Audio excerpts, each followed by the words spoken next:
বাঙালি মানেই তো আবেগ। আর সেই আবেগের অনেকটা জুড়েই যিনি আছেন, তিনি হলেন কথাশিল্পী শরৎচন্দ্র চট্টোপাধ্যায়। আজ আমি যাচ্ছি সেই মাটিতে, যেখানে বসে তিনি বাংলা সাহিত্যকে একের পর এক অমর সৃষ্টি উপহার দিয়েছেন।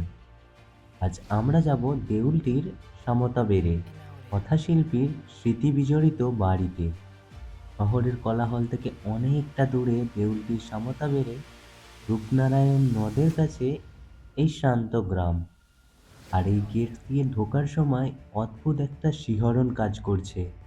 মনে হচ্ছে এই পথ দিয়ে হয়তো তিনি আজও হেঁটে যান। এই সেই বিখ্যাত বর্মি ধাঁচের বাড়ি।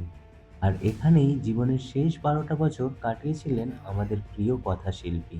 এই ঘরগুলোর দেওয়াল যদি কথা বলতে পারতো, তাহলে হয়তো অনেক অজানা গল্প শোনা যেত। ভেবে দেখুন তো, এই চেয়ারটায় বসেই হয়তো তিনি মহেশ বা অভাগীর স্বর্গ এর মতো সুন্দর সুন্দর গল্পগুলো তিনি লিখেছিলেন। এখানকার প্রতিটি ধূলিকণায় মিশে আছে তার সুখ, দুঃখ আর একাকিত্ব। জানালার বাইরের দিকে তাকালে মনে হয় তিনি যেন এখনো কারোর জন্য অপেক্ষা করছেন। শরৎচন্দ্রের লেখায় আমরা যে পল্লীগ্রামের ছবি পাই, এই বাড়িটি যেন তারই জীবন্ত এক প্রতিচ্ছবি। এই পুকুরঘাট, ওই গাছপালা, এরাই তো তার নিত্য প্রতিসঙ্গী। এখান থেকেই তিনি খুঁজে পেয়েছিলেন তার উপন্যাসের চরিত্রদের। খুব সাধারণ হয়েও জায়গাটা কতটা অসাধারণ তা এখানে না এলে বোঝা যায় না। তার বাড়ির পাশের এই রূপনারায়ণ নদীটি ছিল শরৎচন্দ্রের খুব প্রিয়।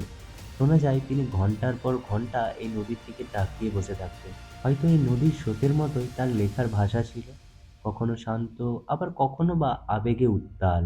আজকের দিনটা আমার স্মৃতির পাতায় সারা জীবন লেখা থাকবে। কেমন লাগলো আজকের এই ছোট্ট সফরটি, কমেন্টে অবশ্যই জানিও। দেখা হচ্ছে পরের নতুন ভিডিওগুলিতে নতুন কোনো গল্পের সাথে।